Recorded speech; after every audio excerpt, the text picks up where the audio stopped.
double checking. My colleagues, by the way, tell me that the brightest ideas that come from me are when I'm on mute, on, on Zoom or otherwise. So I was just checking. If this goes quiet, some other WaterBridge brilliance is at work. It's not me. Prukalpa, thank you for being here. Um, Thank you for there's a button. Yeah, try that. thank you for having me. No, you keep going. I think I'm loud enough. Am I loud enough? Hello. Hello. I'll pass on this mic. It's okay. We're not going to be speaking at the same. Hello. See, they're trying to mute somebody, not me. No, thank you for being here. If folks follow CNBC, John Ford, Equivalent, they want to go to the coolest panel in Snowflake Summit, Databricks Summit. Prukalpa is a known person, celebrity, if I may call it, if you're in the right circles, in those right places. But this is unique. I don't think you've done this for a while. Sitting here in Bangalore in front of a predominantly Indian founder audience or aspirational founder audience. I know in your past life, Social Cops, you were a prolific TEDx speaker. You've spoken on the stage in front of lots of big people, including the government, about how to solve problems in data management. But like I said, this is unique, so we're truly grateful that you made the time. You, of course, Prukalpa doesn't live here. She's based in the US.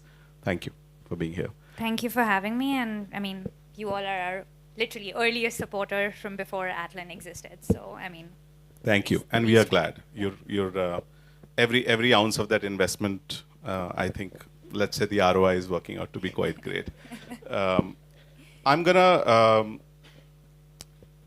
Poll is already done. Although I did want to like ask folks here, like, how many of you go back to the last, like, since this morning? How many of you dealt with some data and felt like the data source was in question or the context of the data was not clear? How many of you just go back to this morning and to now? Taller, huh? See, that's our target market, Prukalpa, right there. And I wish finding context in data and source of clean data, good governed data, was as easy as deploying Atlan. With that, Prukalpa, I'm going to just jump straight in. What I'm going to do is there's some questions that we have, given our experience and understanding of this space, and you and Varun. When I'm speaking to you, I'm speaking about, Atlan, the two co-founders are building. And also we've got a bunch of questions from the audience on, and there was a very, very long list, so we've shortlisted some. And if we can get through that and there's still time left, we'll still take some questions from the audience. Anjali, is that a good format? Okay. Prukalpa, you know me for a while, so I'm not gonna like beat around the bush. I'm just gonna dive in straight. okay, let's go. Social Cops to Atlan. Big pivot. I think data, there's been enough research done around pivots in startups, and data tells us most game-changing pivots, not like small pivots, they don't work out. So I wanted you to just spend some time talking about Social Cops to Atlan journey. And if maybe part B of that question, maybe it ties in well, maybe it doesn't, but part B of the question is, was this, why Atlan? Was this a light bulb moment? Was this rapid Darwinian evolution? So walk us through that. Why Atlan and how we got to Atlan? Yeah, so in many ways, I actually don't see it as a pivot. I actually just see it as two different companies. And for those of you who don't know, my co-founder Varun and I founded a company called Social Cops when we were 21. We had been using data for things in investment banking. We were like, well, these big problems like healthcare and education, and these things feel like they should use data. It feels like the world will be a better place if they did. Let's go do something about that. And we moved back to India. We were in Singapore at the time. We moved back to India. And we learned very quickly that the only way of solving these big problems was to go partner with agencies that had scale. And that tended to be, organizations like the UN or the World Bank or several large governments. And they did not have data teams or technology teams. And so we kind of just, to solve the problem, had to become their data team. And so we ended up building a very Palantir-like company where we were building data platforms internally, but we were basically also solving the problem for our customers end to end. And when we started Social Cups, in our office, we had something called a dream wall. And the whole team, it's actually a tradition we've carried forward into Atlan. And in the dream wall, actually the team used to every year write up their dreams. And those dreams used to be things like we want to go solve climate change and we want to drive national level policy. And every time those dreams came true, actually we moved it to the right. It was a ritual. And we were very fortunate in those 6 years or so. We had the ability to go from solving things for a few nonprofits to going and driving national level policy, and we were able to build like the national data platform of the country. And I think we could argue, you can argue that we had the impact on the lives of at least 100 million people, maybe 1 billion people in some way or form. And that was like just like just a journey that we're very fortunate to have. And in that journey, we learned everything that we learned about building and running data teams and how complex and chaotic they can get. And at the time, what you see today, the cloud was just taking off. Redshift was just launched, first cloud data warehouse in the world. Snowflake and Databricks maybe had 12 customers each at the time. We happened to be one of the early modern data teams at the time. And we had to build these tools for ourselves to make our team more effective. And that was kind of it. Like we were just like, that is all we wanted to do. 2018, 2019 came around, and a lot of those dreams had actually started coming true. And we were like, well, let's go back and redream. And we got to this point where we realized that we could go on and do what we were doing. We were scaling about 2-3x year on year. Our actually for a company, like our profit margins were like 60% or something on a project because we had automated so much stuff internally. It was awesome, like not SaaS, but we were searching for impact. Like that was like our the thing that we were like, that was our scale as founders. You build companies for very different reasons, I think, for Varun and me, but like our broader founding team as well. Like that was the search. And so we could continue to build sort of like 2-3x year on year. There's only one way you can build a McKinsey-like company. You scale 2-3x year on year, and they started in the 1930s, and you scale like that every year. And I think we were a little too impatient for that. But there was this question when we were doing that redreaming exercise, and someone said, like, what if we could create thousands and thousands of social cups? The reason we could do what we did was because these internal tools that we built for ourselves and software, it's one of those unique things that like has non-linear scale. Like you can actually, like the most purest goal of building software, you can sit down and be like, I built this thing and everybody uses it. Like it's and you can do that in like 10, 15, 20 years. And that started the exploration. We still didn't get to Atlan, but that started the exploration of the journey of Atlan. Interesting. And maybe since I've been a beneficiary of some of these thought processes, I still remember how you all designed the logo of Atlan, let alone first customer. But just double down a little bit on that 2018-19 period. Like, why hone in on what Atlan has become? And you and I both know that Atlan is not accidental. Yeah. The macro is shifting, therefore we are shifting in terms of the right product for the right time. But the thought and the vision of Atlan was the same. Yeah. So why hone in on Atlan though, particularly? Yeah. So there's this like outside world story of Atlan, and the outside world story of Atlan kind of goes like, we built these internal tools, and one of them like we launched, and it just worked, and we scaled. Like that's the outside world story of Atlan. The inside world story was actually like a lot more messy because we had built we'd not just built one internal tool, we had built a lot of internal tools, and we didn't really know. The place it started from was we were like, hey, data teams are becoming more important. There are more data teams like us. We think that these tools we built for ourselves were really important for us. We think we can go help these other teams in the world, but we didn't fully know like what that looked like. And so our very early kind of like mission statement was like, can we go help these data teams do their life's best work? That's kind of how we started. But we then started this very active journey, and that was, I think, the founder journey of saying that, well, if we are playing to build something iconic.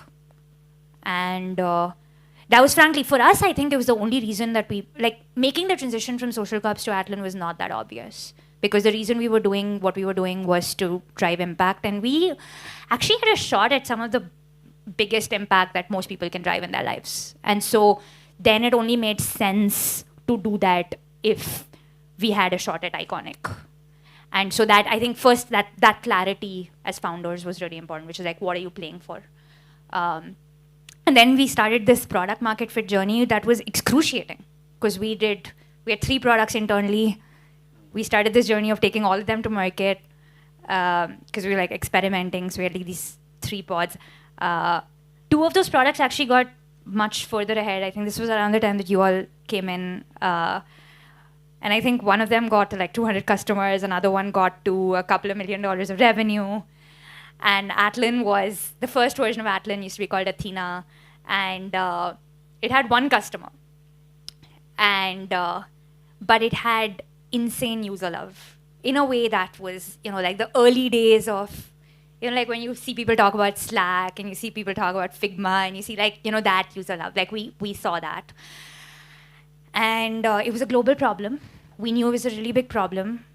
And so that was kind of I think I think one of our first like iconic or die moments. And it was like, well. I remember that board discussion. Yeah. It wasn't that civil. Yeah, it was like it was a pretty big deal. Like we were like, well, we're gonna say we had 9 months of money left in the bank. It was the end of 2019. We had 1 customer on this 1 product, and we were like, we're gonna shut down the other 2 things and not do this anymore. We're just gonna go do this 1 thing. We didn't know COVID would happen in 3 months, but it did. But looking back, I actually think if we had made that decision 3 months later, Atlan would not exist. I actually think it was it was amazing. No, thank you for sharing that. And just for context, sorry, pun intended, we're talking data management context. Social cops, even in the earlier avatar, like she said, bunch of other products had reasonably good revenue. The fairly popularly talked about schemes like Ujjwala, Prukalpa is never going to take claim for that, but the gas distribution, cylinder distribution scheme that the current government dispensation started, that and many more things of large impact run on social cops software. And to be able to see that and yet give it up in favor of something which seems right but has 1 customer. So I just want the audience to put that in context. I think that definitely needs some attention. I'm switching just to, in the interest of keeping audience engaged, to an audience question. So I'm going to read it, word for word. Prukalpa, you built a company that makes enterprise data less messy. You used the word messy recently. As someone whose own data is scattered across 12 different apps, I'm both impressed and personally offended. Anyway, to have created something like Atlan, we understand it can take a village. How have you beaten the odds vis-a-vis other global enterprise AI, data management AI, I'm adding that word, founder archetypes in the US? I think that last line is quite interesting. So how have you beaten the odds? The problem sounds obvious, sure, but there's a lot more that goes into that to what Atlan has become. Yeah. Is that question clear? I think so. Well, I don't know if we've beaten the odds yet, because I think that depends on like what you keep as like your benchmark on what it takes to beat the odds. But I think we've definitely been very fortunate in our space. When we started the company, when we started Atlan, or when we decided to like bet on Atlan, Snowflake IPO had not happened, and so the space was really boring. No one was in. Like everyone was like, what? Like I remember trying to like tell people what we were doing, and most people did not get it. They were like, "Why are you building this thing? It does not make sense. It doesn't like. Why does the world need this thing?" So it's like not very obvious that the world would go here, but users got it. Buyers didn't get it. Investors definitely didn't get it. Especially investors in India didn't get it at the time, except Manish. But users got it. So we would do these user interviews globally, and we would be like, "What are your top 3 problems? What is a problem that you would bet your personal money on going and solving?" And we were like, well, okay, it's a real problem. Like, it would always show up as a top 3 problem. And so that was something that helped us build conviction. And I think from there was just, I think a few things that this is true about Atlan. I think the way we've tried to build Atlan. On day 0, we said, if we're building an iconic company, this has to be a global company. And we will build the best company in the planet. Like, we will build the best product on the planet. We will build the best company on the planet. And where do you build these? Like, back then, the whole team was in India. And we were like, well, which other company in the market has built something iconic? And every iconic company in the data space started in North America. Like, 70% of their customers are in North America. And we're like, well, if we have to build the best company, we have to have the best data teams on the planet using us. Like, that's how we get product feedback. Where are these teams? And so, like, actually one of our most unconventional decisions was our first 10 customers. We didn't know a single one of our first 10 customers. Like, in fact, like, very actively, and at the time, our networks were all in Asia. We very actively never called somebody that we knew and said, please try our product or please use our product, which would have actually been an easier way of doing the first 1 million journey. But we were like, we don't want to do that. We want real signal from real customers who are the best. Because as a startup, you also pick, as much as your customers pick you also pick your customers. And your first 10 customers probably define your journey as a company. So that was one of the first things that we did. The second thing that we did was some amount of infectious, we call it at Atlan 120%. And it is this idea that just because you've never done it before, it doesn't mean that it is an excuse to not be the best on the planet at doing it. And I see some Atlanians and alums and like nodding as I say that. But we had this, like, you have to build the best. Like, if you want to build on the global scale, you have to build the best product. You might never have done it before. You have to have the best marketing. Sucks that India, like, is not great at copywriting. Well, figure it out. You know, like, you don't have, like, you can't say I want to build a global iconic company and then say, but actually I have these limitations because of my life and where I am and where I can hire. Like, you just don't get to do that. And I think somehow just like believing that about yourself and setting yourself to high standards. Our website team, I remember our website team, when we started building our website, first website, 4 people, 50% of them never built a website before. And I was like, they were like interns or something. And we kind of had this thing. And they were like, well, we'll build the best software website on the planet. And we're like, well, what is the best software website on the planet? We were like, Stripe. So we're going to get as good as Stripe. We didn't get there. Even today, our website is not as good as Stripe. But it was better than 95% of companies our size and scale. And if you just continue to do that and hold yourself to that bar, then I think you over time build a company that compounds. And so I don't think there was any one thing. It was just, yeah. Aim high and compounding is the word that I had in mind also. That's quite interesting. I just want to push that question a little bit further and make it also more generic just for the purpose of benefiting the audience. Think beyond, of course, your patterns are your patterns and we are the form factor of what we have gone through as individuals, professionals and so on.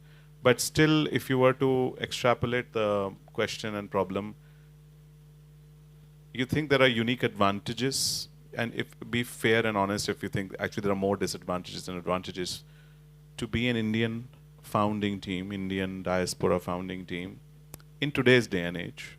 So we, to keep that in context. Are there advantages that help Indian diaspora founders build global companies in spaces like these? I'm just narrowing the problem. The space could be enterprise AI, the space could be enterprise software with, AI native or not, but in that space. Do we have advantages or are the odds stacked up against us? Yeah. I think the odds are stacked up against us. First, we should just accept that. The reality of a founder in the Bay Area today is that they have 5 friends who will use their product and give them feedback. They probably went to school in the US, which means it's easier for them to hire salespeople. These are all, we should just accept that. Like, if you're building, actually, that's not. If you're building a company that serves a global market in software, and if you're building a software company, like the largest market tends to be North America.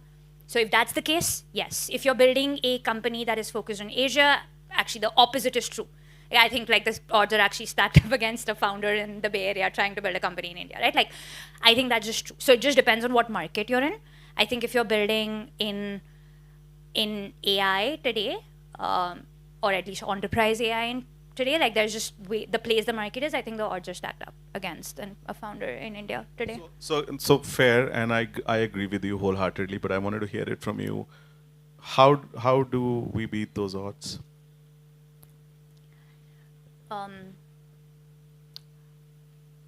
I think there are some advantages that India has, and one big advantage I think is talent. I think there is heart that people pour into work in a very interesting, like, belief-oriented way. So there are advantages, but there are also big disadvantages. And so I think first deciding what a founder wants to do, or deciding what company you want to build. And then saying that, well, if I want to build a company in this space, I have to be, actually, you don't have to be the best. You just need a strategy.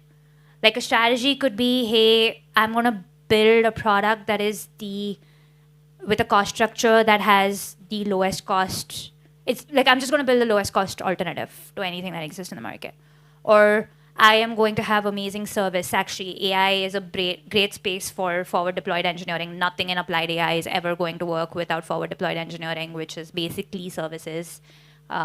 Most applied AI companies are services companies today, right?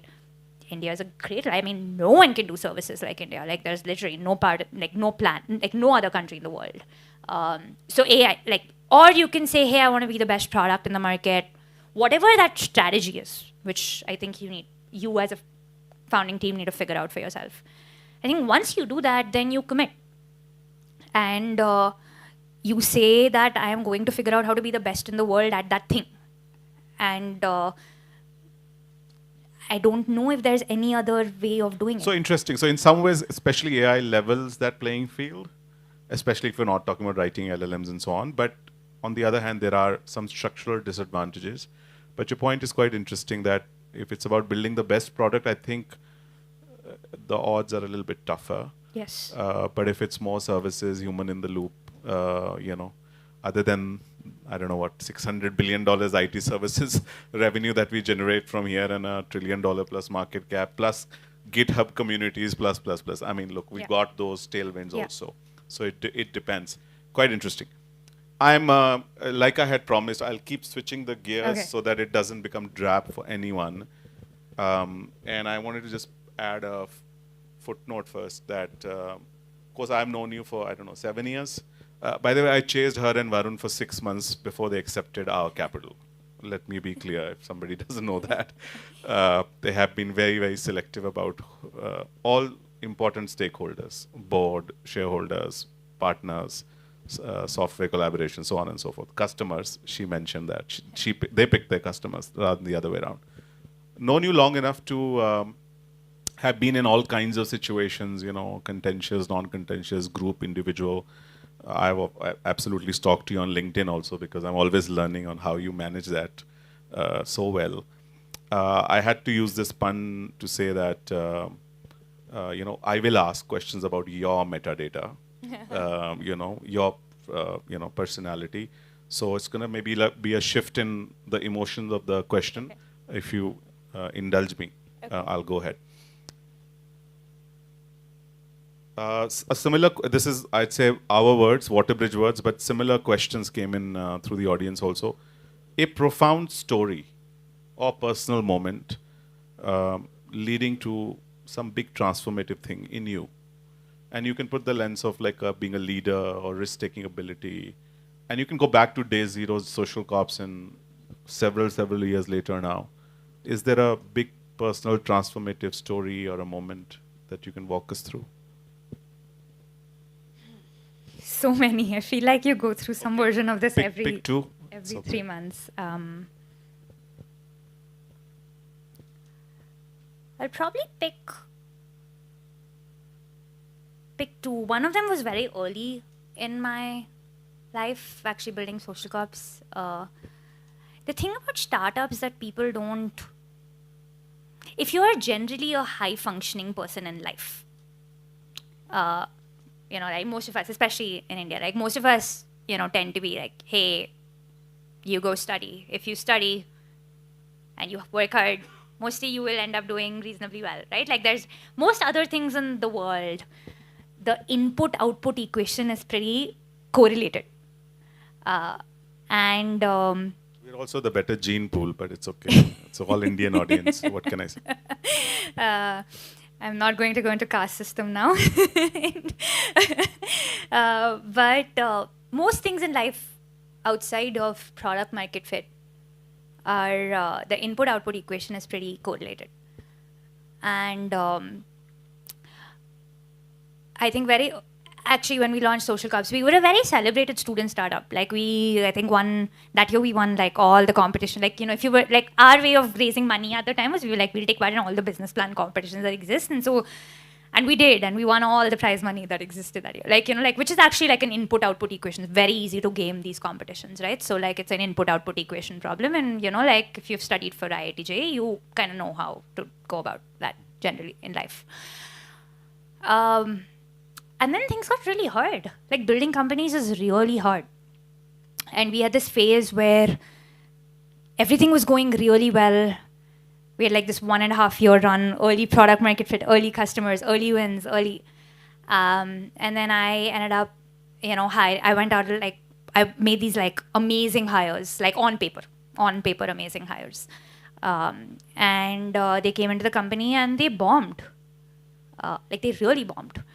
And at the time I was 22, 23. I'd never managed people. These were people that were much older than me at the time. On paper looked like they were great. And I was like, wow, like I'm doing something wrong. Like it's me, it's not them, it's me. You go through your first set of fires and I think it also makes you question yourself. And I think that was a moment in my time when I really, I had this 6-month phase where for about 3 months, it was really hard to wake up in the morning and go to work.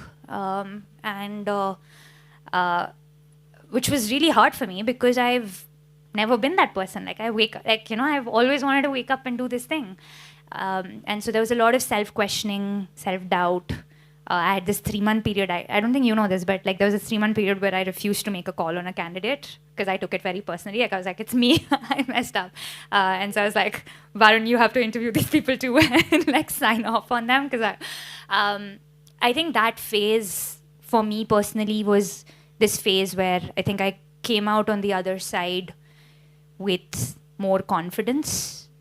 And it took a long time to build that confidence back. I think that probably was a transformative, very, very early transformative. And in many ways, things take longer than you ever expected to. Learning to, not go through the hype cycles in the external world and build for the right things. I think that was a very transformative 1 year for me personally. Interesting. So personal co-founder company hype, emotional hype cycles can also be at odds with macro hype cycles. Interesting. Other than the whole rebooting and going through this self-doubt and confidence. Very interesting. Another one you said you'll quote is one or two, maybe anything else that comes in the last 3, 4, 5 years?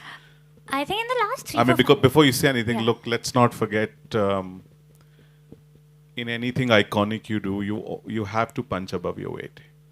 And Prukalpa, when Atlan was, I think, named in the Magic Quadrant in Gartner for the first time, come on, I mean, we up there in one dot Atlan, small dot because our revenue was smaller then, but it was It's bigger up now. there. We have a bigger dot And this year. Forrester, we got into, again, data governance very early, active metadata before it was cool to talk about active. So you have, as a company, learned to punch above your weight. Personally, as a leader, as a company builder, anything else that comes to mind in the last 3 or 4 years? Yeah. Because I'm sure all these audience will get to the point that Prukalpa was at in like 3-4 years ago. We need those lessons too. Yeah. Yeah.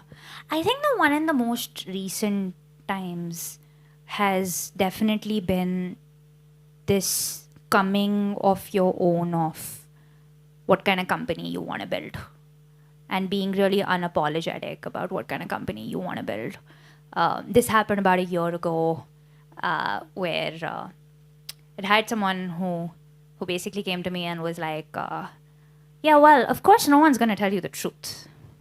I was like, what? What do you mean? Like, no one's going to tell you the truth. It's okay. It's not personal. It's just your job. And, you know, like, we were big enough that I was like, no, I think people at Atlan tell me the truth. What do you mean? This is my team. Like, you know, like, And why can would I they not? interrupt for context? I'm really taking you back 7 years when we first invested in social corps. I learned in the first month that every MIS, every investor communication, everything was shared with everybody. The Saibdullah job, your office, Yeah. 60 people, 70 Yeah, people. yeah. And I was like, first livid, then confused. So this is a company where transparency as a value was up there. And now Yeah. somebody comes to you a few years later, Yeah. says that nobody will tell you the truth. Yeah. So I was like, what? Like, and she was like, yeah, that would have happened when you were a small company, you know, like now you're a bigger company. Like, and I was like, I actually went through this like 1 quarter of questioning. I was like, wow, like, well, I guess, I mean, are you telling me the truth in this conversation? Like, I was like, literally, after every like conversation, I would be like, is this the truth? And through that quarter, Varun and I got to this point where we were like, you know what? Maybe that is true for like 99% of the companies that exist on the planet, but that's just not the kind of company we want to build. And we get to decide what kind of company we want to build. And, you know, if you think about in the broader planet, like how big is Atlan going to be? Like, we're going to be like, what, like 5,000 people in the next couple of years? Like, how big will it be? Can we not find 5,000 people and like 7 billion people who like actually care about their work and actually want to do the right thing? Like, and actually want to, like, you know, is it, yeah, well, it'll be hard. You know, it'll be really hard. But is it impossible? I don't think so. And then we wrote this leadership handbook, which is like 70 pages now. And it literally starts with saying that, you know, culture comes from the word cult. This is controversial, by the way. There are like 2 different versions if you go perplexity it. But like, you know, it's the reality is that, you know, they're unique. They're fundamentally unique. Like if you see, Facebook actually has this saying where Facebook says, we move fast and break things. That's Facebook's culture. Spotify, on the other hand, says talk is cheap, which basically means it's easier to talk about something than build something. So we talk a lot before we build something. Both are great companies. Both build pretty good software, but they're just different. And someone who's good at who self-selects into one tribe is unlikely to self-select into the other tribe. And great cultures always stay meaningfully differentiated from the mean. Like, you know, gravity forces you to regress to the mean, and great cultures actually don't. You fight regressing to the mean. And that means being very unapologetic about who you are and agreeing that there is a whole subset of population that would not be okay for. And that's okay as long as the tribe self-selects into it. And you just need that tribe to self-select into it. And so I think that has probably been in the last year and a half, just being very unapologetic about who we are as a company. And what you're trying to build. Very interesting. And I think you've answered part of the next audience question I was going to ask. But just for context, the other part you have not, and I'll bring it up. I was going to ask, how do you scale cultures? Because regression to the mean of the culture, I completely get it and agree with you. But the mean also, it's a sort of a moving goalpost. Yeah. Look at the macro that your industry is going through. The little piece that I want to add to the question as you think through scaling culture is, in today's day and age for a company like yours, how do you really hire and retain AI native thinking and talent? Because that wasn't happening a year, 2 years ago. Yeah. Yeah, so I think first, it's important to figure out what AI native is. What does it mean to be AI native? We launched this thing to be AI native about a year ago. The way we define it is that there's a difference between being AI curious and AI native. And being AI native means that you fundamentally reimagine everything, assuming AI exists. versus I actually think what most people in the world are doing is saying, I do this thing this way, I'm going to use AI to make it better, which is why you kind of hear these like really sad stats, like people save 15 minutes a day on productivity because of AI. And so I think first is defining what AI native is and what AI native means. Second, then defining what does it take to be successful in AI native world. And it's really interesting, when we did this exercise, we realized that it actually didn't come down to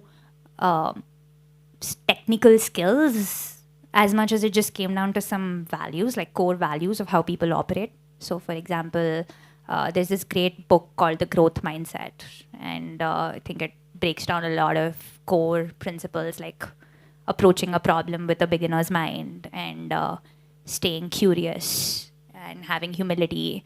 We found patience was a really interesting value, like of, like most people give up in, 2 prompts, and the people who are like actually really good are ones who go on for longer. Intensity matters. I think the reality, if anyone who does not accept the fact that if you work in technology right now, this is the most change that anyone in technology has ever seen in their lives.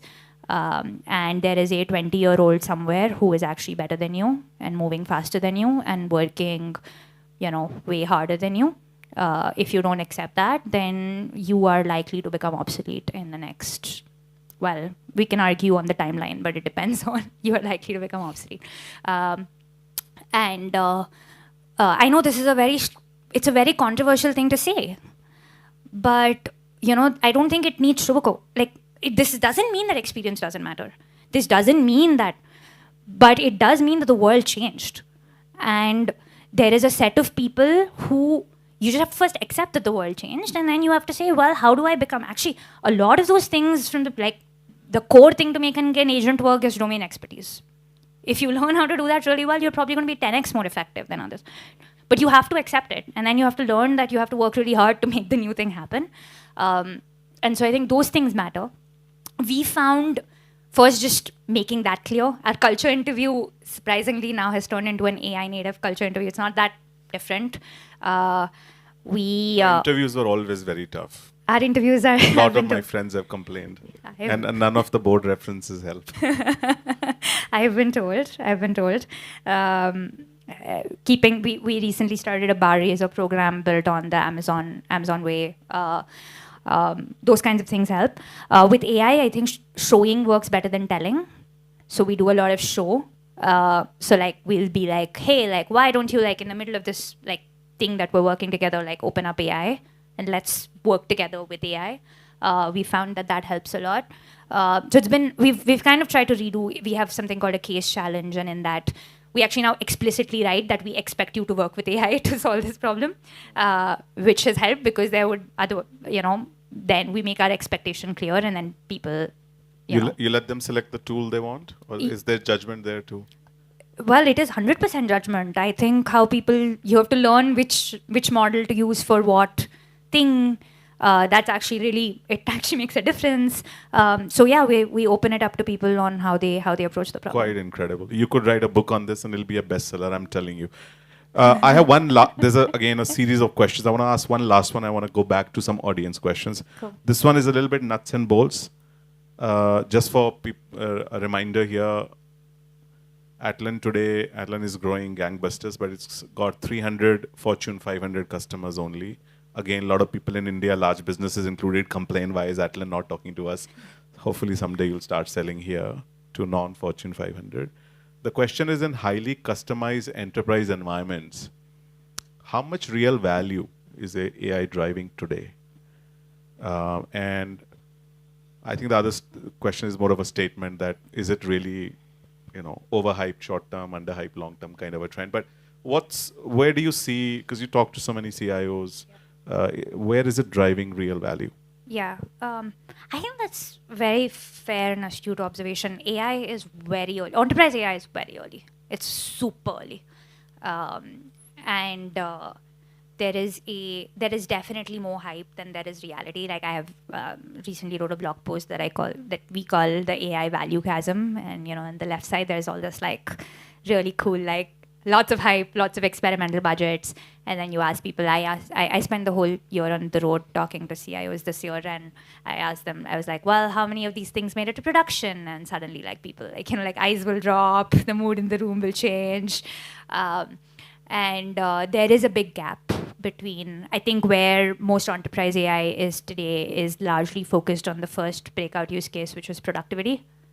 And I think developer tools is just starting to take off, but it is still very early, and most people are underestimating the gap of what it's going to take to go from the left to the right.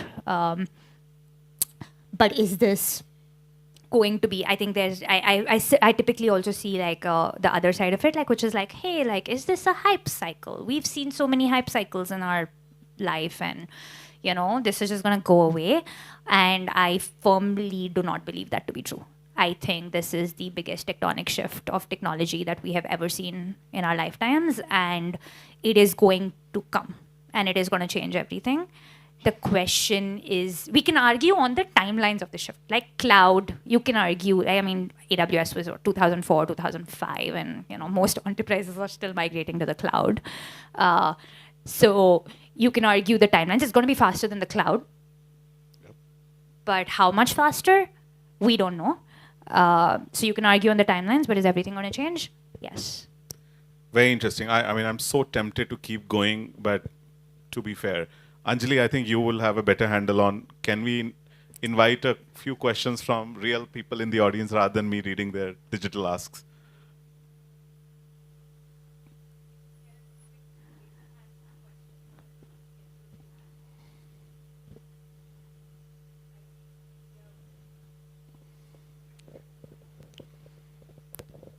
She's also a WaterBridge portfolio founder, so I think she may be extra nice to you, or maybe not. The opposite, I don't know. Hello. Yeah. Prukalpa, hi. That was a very insightful conversation, and thank you for being so transparent with your journey. So my question to you was, is that you were building a company from India, but also wanted to penetrate into the US market. So what was the early GTM strategy that you adopted? Was it that you were leveraging maybe investors, maybe your network, some connections? So any learnings from that whole experience? Yeah, so many. So some context here I think helps. When Atlan started its early go-to-market journey, we were in the thick of COVID. So most of the team at the time was in India, but we actually hired our first salesperson in the US. So we were very clear that we were building a global company from day zero. In fact, at Atlan, you will see this. We never say we are an Indian company. It is a banned word in the company. We are a global company. We have teams across 20 countries at this point. We want all of these people to feel like Atlan is theirs, right? All of these, like every Atlanian, Atlan is theirs, right? And so we're very careful about the way we think about regions and the way we talk about these things. As we built our early go-to-market, we did a couple of things. We did customer discovery. We did a lot of customer discovery.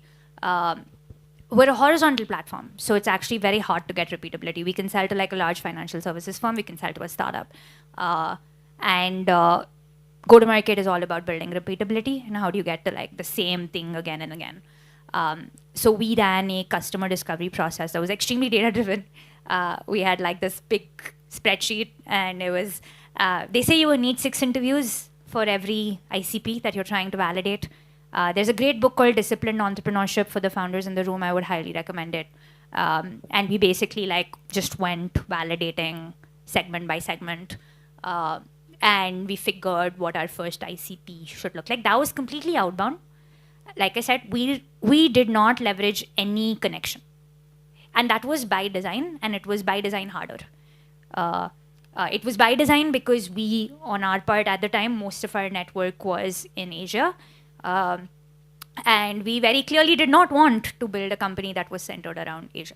And this is actually, I think I've single-handedly convinced over 100 founders about this as like go-to-market. Because your first 10 customers define your company. Like it's not like they will basically define the kind of product you build. And so it's really important to pick your first 10 customers to the market that will be futuristic or the right market for you. And so that was our first thing. Then we did a couple of different, there's another great book called Traction. So ideally, once you find your product market fit, you want to find one channel, one go-to-market channel that works. We ran channel experiments. We did outbound, we did ads, we did a couple of things. In fact, in our case, actually, inbound became our channel. So we built, and so we just did that.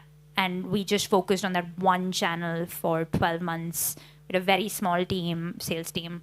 And all we did was iterate and get to, I think, our first 50, 60 customers in that journey. So that's how we looked at our early go-to-market journey. But it did mean investing in certain things, like looking and feeling like a global company. That was important.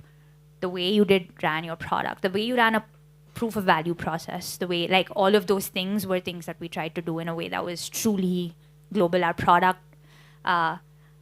product team, I think, like, really, like, we have a phenomenal team, and they really, like, pushed the boundary of just showing up like you were a global best-in-class company.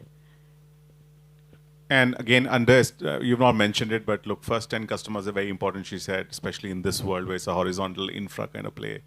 Founder evangelism. Both Varun and Prukalpa did spend, I don't know, 22 hours, days selling, reselling, learning. I have seen some of those data dashboards and Excel sheets on how much outreach you had, but very natively yours. I agree with you.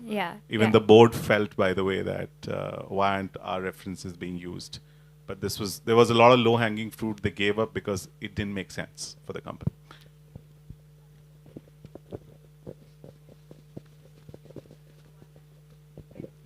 Hey Prukalpa, I'm Thankar, working at WaterBridge Capital as an AP. So my question is, today if you look at your website, the biggest proponents of the Atlan as a product are some of the users, not the buyers, effectively the data teams. And so could you talk to me about, like, what are some of the initial frameworks or initiatives that you undertook to get to that kind of user love, like maybe even prior to the Gartner Magic Quadrant? Maybe, like, how much did you bribe them?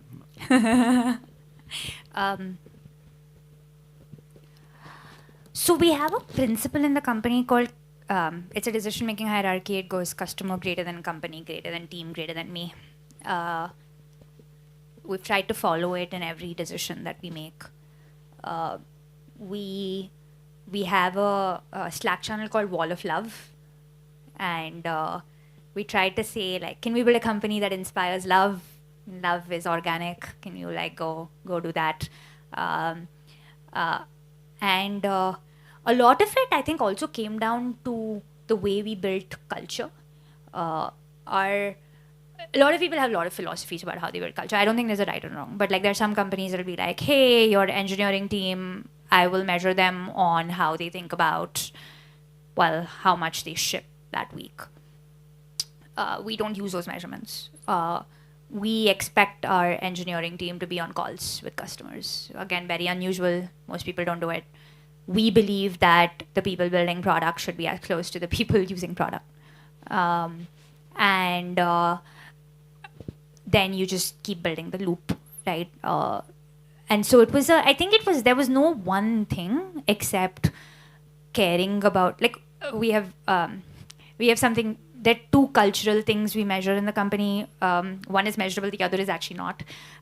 We call it talent density, and the other is care density.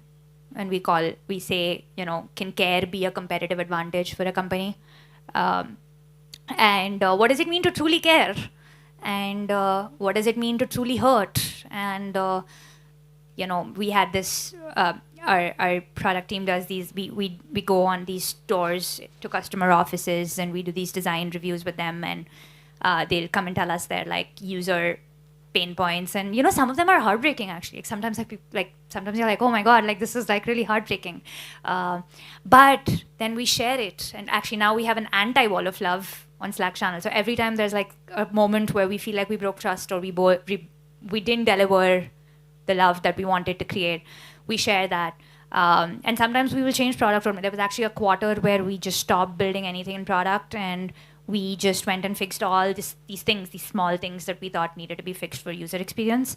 So there's no one thing except just, I think, caring about your users and hoping that you will do the best by them?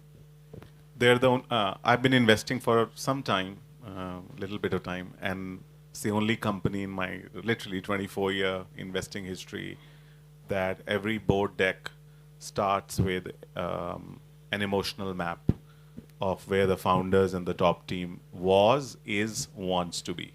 And everything emanates from that. As cheesy as it may sound, as unrelatable and subjective, it's just become like gold standard. It's just helped find alignment even at that kind of structure.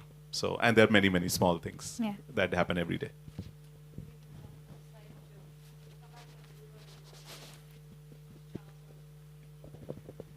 Hey everyone, this is Shyam. I'm the founder and CEO of Boomerang AI. We are the first AI SDR solution focused on enterprise selling, and we work with companies like Informatica, Six, and some of these large companies. First of all, thank you so much. I think this has been a fantastic conversation. Prukalpa, my question comes from the fact that as a founder, and especially a CEO, you find yourself constantly conflicted across your own journey, but the need to carry a lot of people around you with you. So I think you briefly mentioned about the point when you had like a 9-month runway and you had to kind of get a lot of stakeholders, your investors, of course, your team, a bunch of people over to this decision that you want them to move. Can you help elaborate on what that journey looked like? How did you go about it? What were some of that? I think that's one of the truest tests of a founder. So we'd love to know more about that.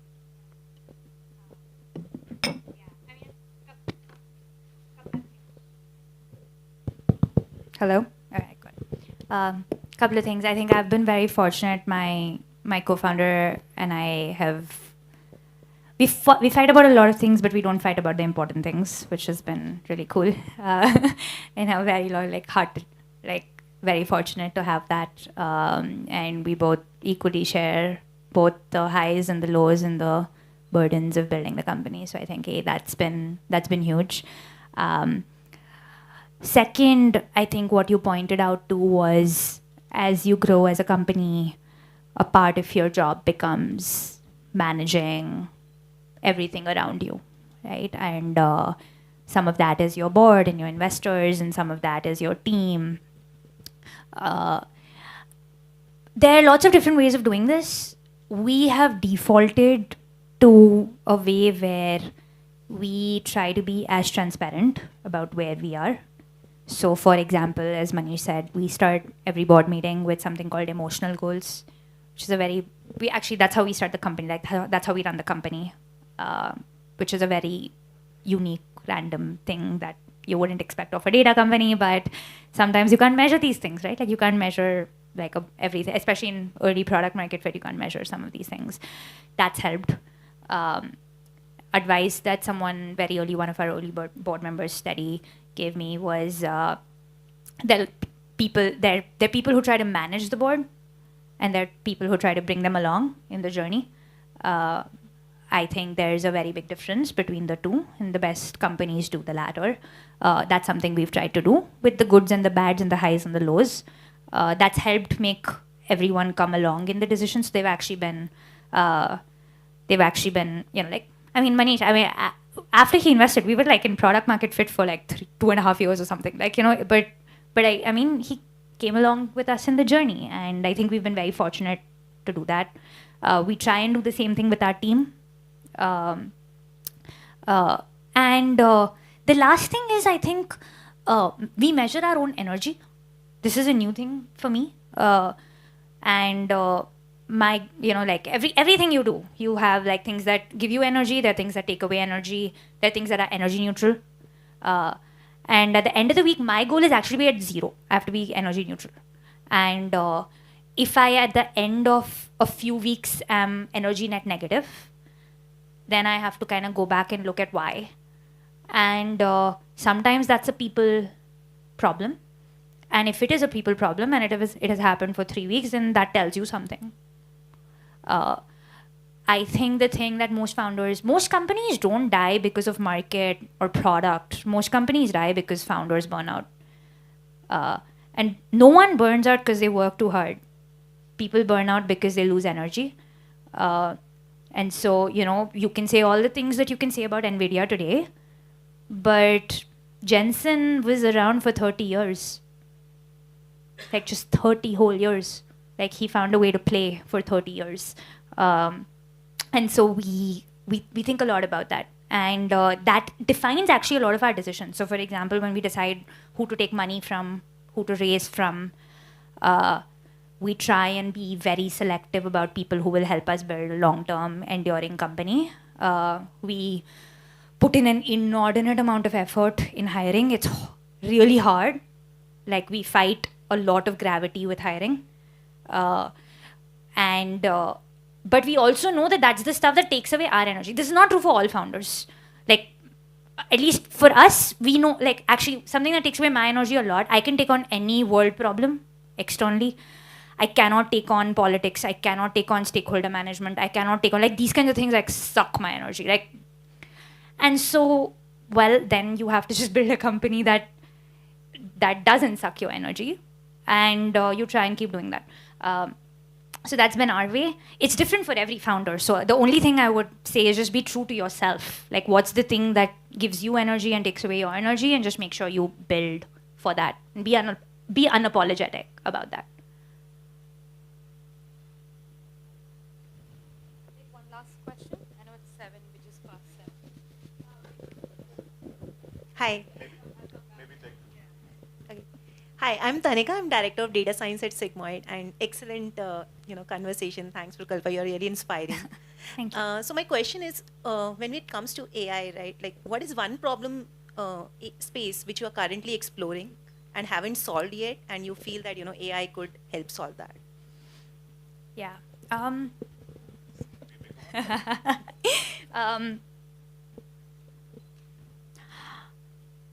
I mean, I'll talk about this from the Atlan perspective, and then I'll talk about this from the world perspective. I think from the Atlan perspective, we started as a company that was building the context layer for data.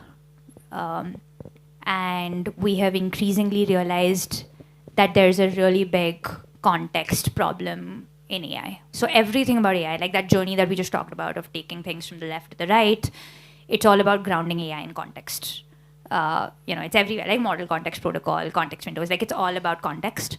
And we are spending a lot of time thinking about, like, what does the context layer for AI look like? And how do you build and ground AI in stuff that actually can go into production? So that's something we are super excited about, and we think it can be a very foundational thing in the future AI tech stack.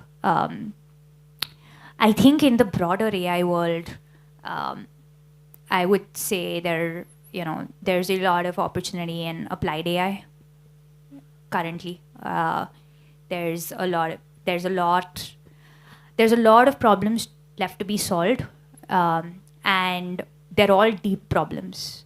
They're all very deep. Like, the more you go into these things, like, I'll give you an example. We will probably do something around AI data team roles. Right? Like, we actually updated our mission. Our mission used to be to help the humans of data do their lives' best work. Now we say help the humans of data and their AI do their lives' best work. And so if you reimagine an org chart and you say, hey, these are the things that humans will do, but then here's the thing that an AI would do, and an AI would maybe go do an RCA of a data pipeline themselves, or maybe they'll write a pipeline themselves, or maybe they'll run an analysis themselves, or so on. And so if you reimagine that world and say, hey, what do these agents look like in the future world? We recently launched a marketplace we have all the context. So we have partners building these specific autonomous agents on our platform. But each of those problems are very deep. Like, there's a superficial way of doing it, and when you go really deep into taking this stuff into production, the applied AI problems are super deep. And I think there's a lot of opportunity to reimagine data, for sure, but also reimagine most other things in the world. I'll add my favorite to her second part, machine psychology. There's tons to happen there. Human psychology will be taken over by that. Interesting area. Should we take one last question, please? Yeah. Hi. Congratulations to you for what you have done with Atlan. My name is Mannat. Your journey has been very interesting. You look courageous and... Thanks. As you mentioned, right? Yes. So you had conviction about the idea. I'm sure there would have been onslaught from the bigger enterprises How did you manage to stay focused? Was it just that because you were speaking to your users and had conviction and say you focus on those products? Was that the recipe? How did you handle that onslaught? And in today's world, in AI, when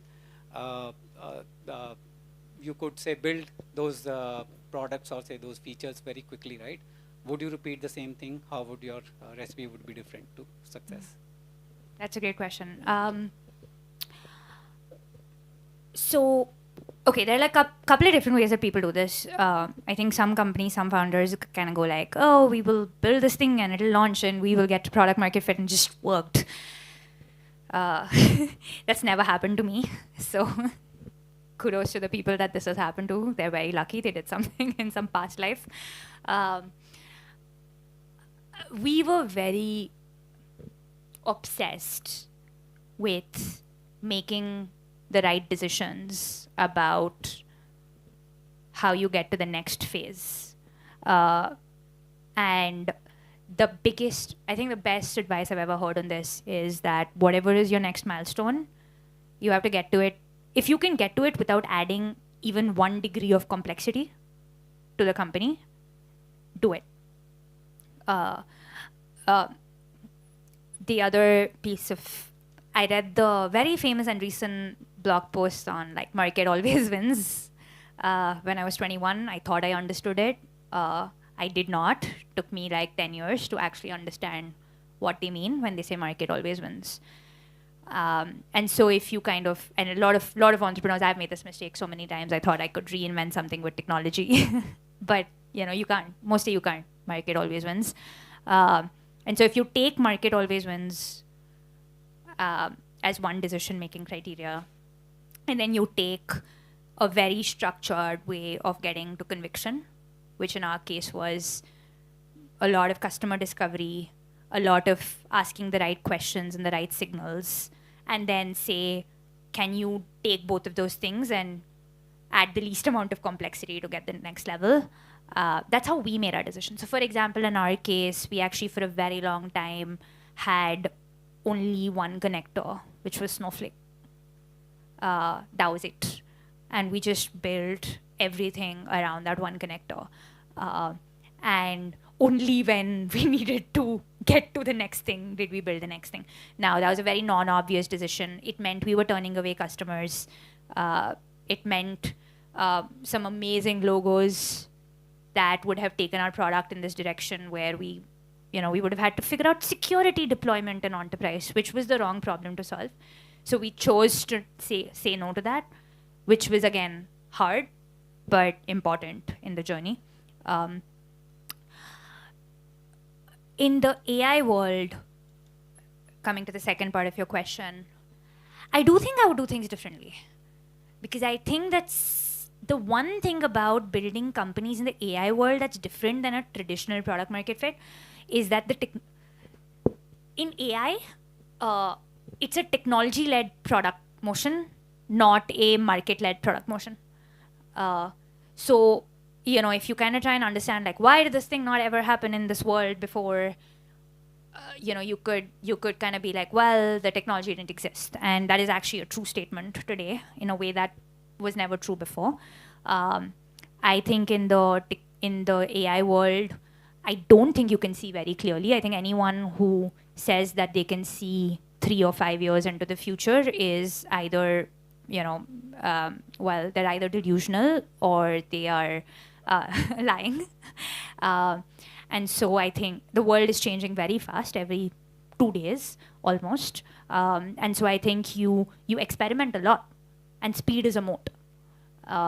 And so the fastest way to run the most number of experiments that you can to get to momentum, while some other things are likely to be true, like market always wins is probably likely to be true, best teams always win are likely to be true. But I don't know if many of the other things about product market fit continue to be true. I hope that helps. Shall we end at that profound statement, or do you want to take one last? You have 2 minutes. We can. Sure, I can keep going. Yeah. We've got captured here in this room.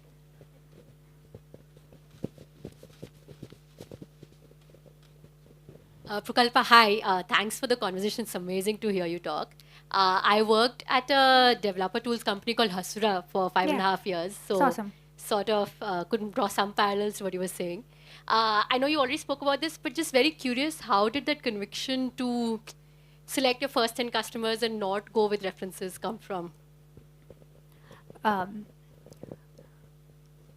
So,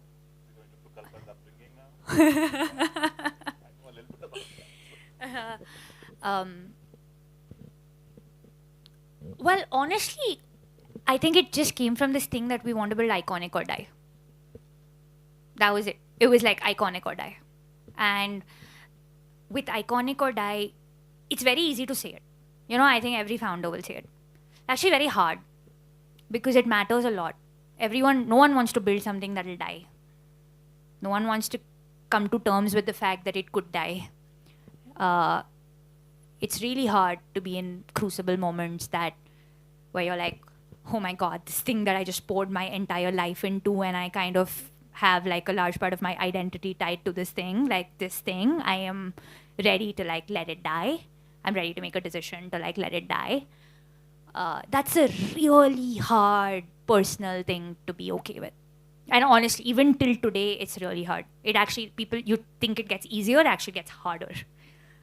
It gets much harder because there's more things that you associate and you care for, and you have a team and you want them to be successful, and everyone's pouring their heart, and there's so like all these things that you have customers, like these things are really hard.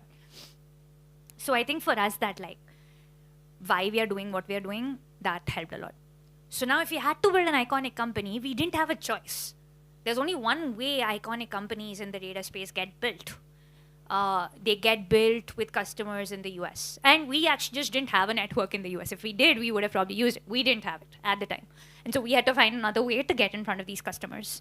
And so that, I think, was the core. But it was tested a lot. Like the second customer that agreed to sign with us was actually not in the US, was in India. And they wanted us to integrate with SAP and Oracle. And we thought it was like 2.5 months of engineering time. We had been in product market fit. It was like pretty big. It was a pretty big contract. We had been in product market fit for 18 months. The team was like real, like this was a really big deal for us, like getting this customer, like potentially getting this customer. And we had like at the time maybe 3 or 4 months of money left in the bank. So this is like a really big deal. And we could have gone on, like, you know, we would have gone on for one more quarter, like, right? Like, for sure. And we had to be like, well, but this is going to take us backward. Market always wins. It's not the right market. But on the other hand, we had this customer discovery process going, and we used to get people the product was not ready, but not launched. But we used to get people to like sign these letters of intent. With like, we just like ran these like really good discovery sessions, wrote like nice reports for them. We used to like send them this like long thing, they sign these things. And we had like 10 customers signed up for, 10 potential customers signed up for an LOI on the Snowflake ecosystem. And, you know, they were like waiting for the product launch. That was a signal, right? Like that gave conviction to say, okay, like, well, we're saying no to this thing that's in hand right now, but we have some conviction to bet on the future.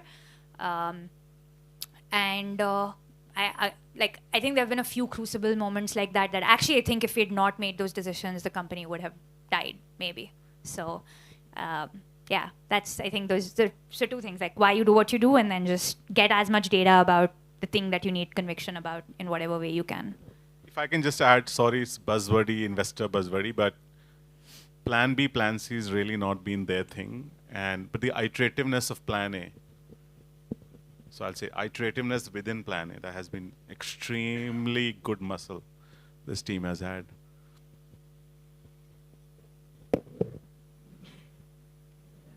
Okay, I think we should. Oh, okay. Oh. Thank you. Thank you. Thanks, everyone. And we're hiring, so if you know any awesome people, Atlan.com. Awesome people who want to go through the grind. Yeah, it'll be intense.